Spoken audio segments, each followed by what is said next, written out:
So we did talk about religious freedom, and I will say that the Prime Minister was incredible on what he told me. He wants people to have religious freedom, and very strongly. And he said that in India they have worked very hard to have great and open religious freedom. And if you look back and look at what's going on relative to other places especially, but they have really worked hard on religious freedom. I asked that question in front of a very large group of people today, and he talked about it. We talked about it for a long time, and I really believe that's what he wants. As far as the individual attack, I heard about it, but I didn't discuss that with him. That's up to India. Yeah, go ahead.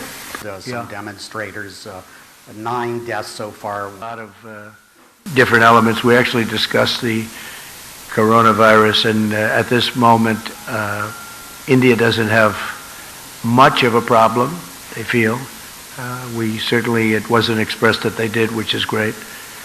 And I think that whole situation will start working out. A lot of talent, a lot of brain power is being put behind it. I have a very good relationship with Prime Minister Khan, very good. We talked about it today at length, actually, and Prime Minister Modi. And it's no question it's a problem, but it's a problem they're working on it. India is, it's a brave nation too. There's no pullback from India. And we just hope, and I said I'll help, I'll do whatever I have to do if I can do that, because my relationship with both gentlemen is so good. But there has been difficulty in Pakistan, and we're seeing what we can do about it. Anything I can do to mediate, anything I can do to help, I would do. They're working on Kashmir. Kashmir has been a thorn in a lot of people's sides for a long time. And there are two sides to every story, but they've been working on that very hard. We discussed it at great length, terrorism, and I think we have some very good ideas. He's very... And how concerned are you about this? With India. India is, I think, the highest, again, I said it before, but the highest tariff when you deal with India. Harley-Davidson has to pay tremendous tariffs when they send motorcycles in here. When India sends motorcycles into the U.S., there's virtually no tariff. For the most part, there is absolutely no tariff. So I just said that's unfair, and we're working it out. We're working it out. It has to be reciprocal. And the money you're talking about is major, but the United States has to be treated fairly. And India understands that. The relationship is outstanding, but India understands that. We've had a tremendous deficit for many, many years with India, with everybody, with, frankly, so many different countries. We've had a massive, massive deficit, but a large deficit, $30 billion with India. It's now down to $24 billion because of what we've been doing, but still, that's too high. We shouldn't have a $24 billion deficit. With other countries, we have more than that. Japan, we're doing now $40 billion is coming in. A lot of very good deals are being made, and they'll be kicking in toward the end of the year. I would say if the deal happens with India, it will be toward the end of the deal. And if it doesn't happen, we'll do something else. It'll be very satisfactory. It'll be very good. Go ahead. Who else? Yeah.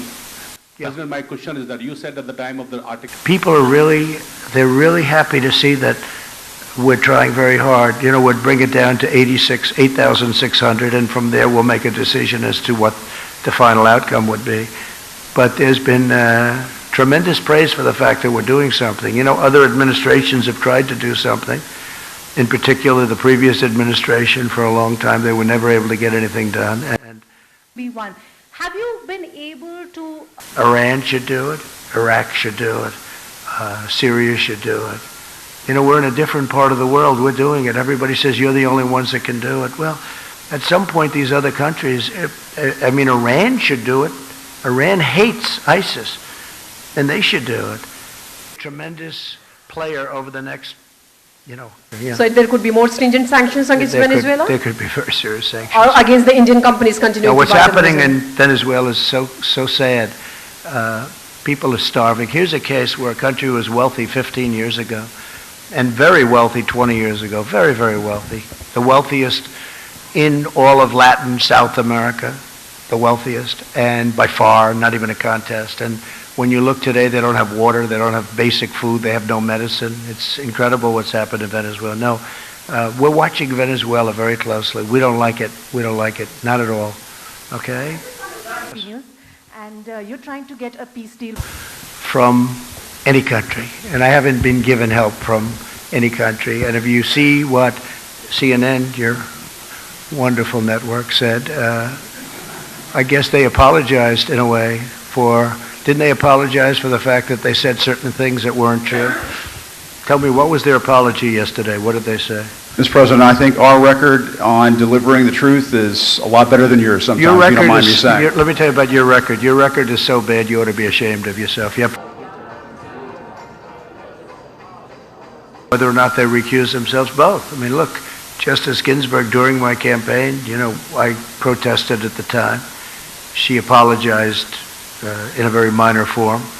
And what Justice Sotomayor said yesterday was really highly inappropriate, and everybody agrees to that. Virtually everybody. I've seen papers on it. People cannot believe that she said it. Yeah, please, go ahead. For the Me Too movement, what message can you as president deliver to women? I think that from the standpoint of women, I think it was a great thing. It was a great victory, and sends a very strong message. Very, very strong message, Peter. Yeah, please. Everybody, thank you very much.